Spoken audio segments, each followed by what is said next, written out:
കാർഷിക രംഗം, ആരോഗ്യരംഗം, തദ്ദേശ സ്വയംഭരണവുമായി ബന്ധപ്പെട്ട വികേന്ദ്രീകരണത്തിൻ്റെ എല്ലാവിധ ചെറു പോക്കറ്റുകളിലും കർഷകരടക്കം ആകെ പ്രശ്നമാണ്, ആരോഗ്യമേഖല പ്രശ്നമാണ്. ഇങ്ങനെ 9.5 വർഷത്തിലെ ആ പ്രശ്നങ്ങളെ അതിജീവിക്കാനാണ് മതരാഷ്ട്രവാദികളെങ്കിൽ അവരുമായും കൈകോർക്കുന്നത്. ഇതാണ് തൗഫീഖ് പറഞ്ഞതിൻ്റെ അന്തസത്ത. അജിംഷാദെ, നമ്മുടെ ഈ ചർച്ചയിൽ ആങ്കറായിട്ടുള്ള അജിംഷാദും കോൺഗ്രസിനെ പ്രതിനിധീകരിച്ച് ഇതിൽ പങ്കെടുക്കുന്ന ശ്രീ തൗഫീഖും ചന്ദ്ര സാറിനെ എന്നെക്കാൾ പ്രായത്തിൽ ഇളമുറക്കാരായതുകൊണ്ട് ഞാൻ നിങ്ങളുടെ രണ്ടുപേരുടെയും ഒപ്പം പ്രേക്ഷകരുടെയും ശ്രദ്ധയിലേക്ക് ഇന്ത്യയുടെ രാഷ്ട്രീയ ചരിത്രത്തിൻ്റെ ഒരു അപഭ്രംശം ഞാനൊന്ന് സൂചിപ്പിക്കുകയാണ്. 1977 ലോക്സഭാ തെരഞ്ഞെടുപ്പിലാണ് ഇന്ത്യയിലെ ഏകകക്ഷി ഭരണത്തിന് അന്ത്യം കുറിക്കുകയും മുന്നണി സംവിധാനം എന്നുള്ള നിലയിലേക്ക് വരികയും VM നമ്പൂതിരിപ്പാടിൻ്റെ ഭാഷയിൽ പറഞ്ഞാൽ കോൺഗ്രസിൻ്റെ അധികാര കുത്തക, അതിൻ്റെ അപ്രമാദിത്വം അവസാനിക്കുകയും ചെയ്യുന്നത്. 1977 ഇപ്പോൾ തൗഫീഖ് ജനിച്ചിട്ടുണ്ടാവില്ല എന്നുള്ള വിശ്വാസത്തിൽ ഞാൻ പറയുകയാണ്. അധികാരം നഷ്ടപ്പെട്ടതിന് ശേഷം അന്ന് കോൺഗ്രസിൻ്റെ നേതൃത്വത്തിലുണ്ടായിരുന്ന പലരും, വിശേഷ്യ ശ്രീമതി ഇന്ദിരാഗാന്ധിയുടെ പുത്രൻ സഞ്ജയ് ഗാന്ധിയുടെ നേതൃത്വത്തിൽ ശ്രീ ഗ്യാനി സെയിൽ സിംഗ് പിന്നീട് ഇന്ത്യയുടെ പ്രസിഡൻ്റായി, രാഷ്ട്രപതിയായി, ശ്രീ ഗ്യാനി സെയിൽ സിംഗ് അടക്കമുള്ളവരുടെ നേതൃത്വത്തിൽ ഒരു കാര്യത്തെ സംബന്ധിച്ചുള്ള ആലോചന നടക്കുകയുണ്ടായി ഡൽഹിയിൽ വെച്ച്. ആ ആലോചനയുടെ പരിണതഫലം എന്ത് എന്ന് ചോദിച്ചാൽ ജർണൈൽ സിംഗ് ഭിന്ദ്രൻവാല എന്ന കള്ളസന്യാസിയെ രാഷ്ട്രീയമായി കോൺഗ്രസിന് അനുകൂലമായി ഉപയോഗപ്പെടുത്തുക എന്നുള്ളതായിരുന്നു.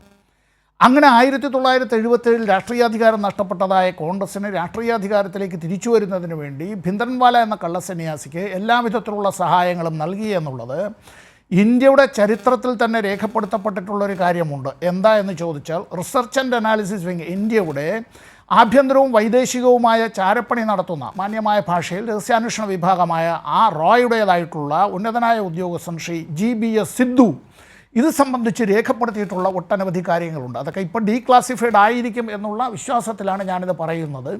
ഇത് ചില പാർലമെൻ്ററി കമ്മിറ്റികളിലടക്കം ചർച്ചയ്ക്ക് വന്നൊരു വിഷയത്തെ സംബന്ധിച്ചാണ് ഞാൻ ഈ പറയുന്നത്. ഇന്ത്യക്കകത്തു നിന്നും പുറത്തു നിന്നും അത്തരത്തിൽ ഭിന്ദ്രൻവാലയ്ക്ക് കോൺഗ്രസിൻ്റെ നേതൃത്വത്തിൻ്റെ എല്ലാ ഒത്താശയോടും കൂടി കോടിക്കണക്കിന് രൂപ അത്തരത്തിലേക്ക് ഒഴുക്കി. എന്നിട്ടോ അവിടെ ഈ ശിരോമണി അകാലിദളിൻ്റെ രാഷ്ട്രീയ സ്വാധീനം അത് കുറയ്ക്കുന്നതിന് വേണ്ടിയായിരുന്നു പ്രധാനമായും ഈ പണിയെല്ലാം ചെയ്തത്.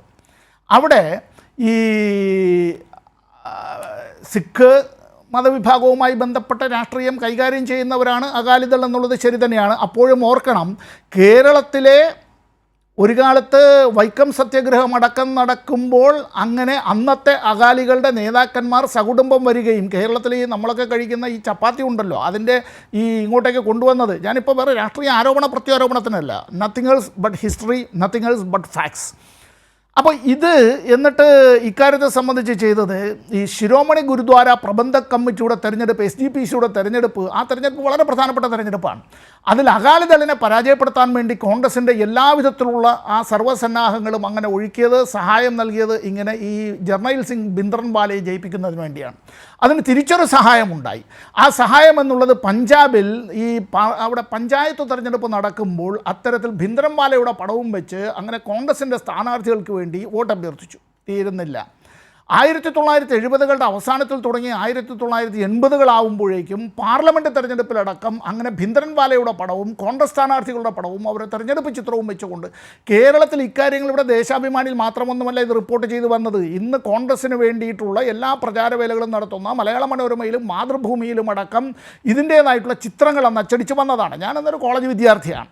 ഇത് ഈ ഒരു തെരഞ്ഞെടുപ്പ് തന്ത്രം എവിടേക്ക് എത്തിയെന്നുള്ള അന്ന് CPIMൻ്റെ നേതാക്കൾ, അത് ഇന്ത്യയുടെ രാഷ്ട്രീയ സ്വാതന്ത്ര്യ പ്രക്ഷോഭത്തിലടക്കം പങ്കെടുത്ത പഴയ 14 വയസ്സുകാരനായ കുട്ടി, ബ്രിട്ടീഷ് പട്ടാള ഉദ്യോഗസ്ഥൻ്റെ ഉത്തരവ് അന്നത്തെ ഇന്ത്യൻ പട്ടാളക്കാരൻ ലംഘിച്ചത് കൊണ്ട് ജീവൻ തിരിച്ചു കിട്ടിയതായ കുട്ടി, അയാളുടെ പേര്, ആ സഖാവിൻ്റെ പേര് സഖാവ് ഹർകിഷൻ സിംഗ് സുർജിത്ത് എന്നാണ്.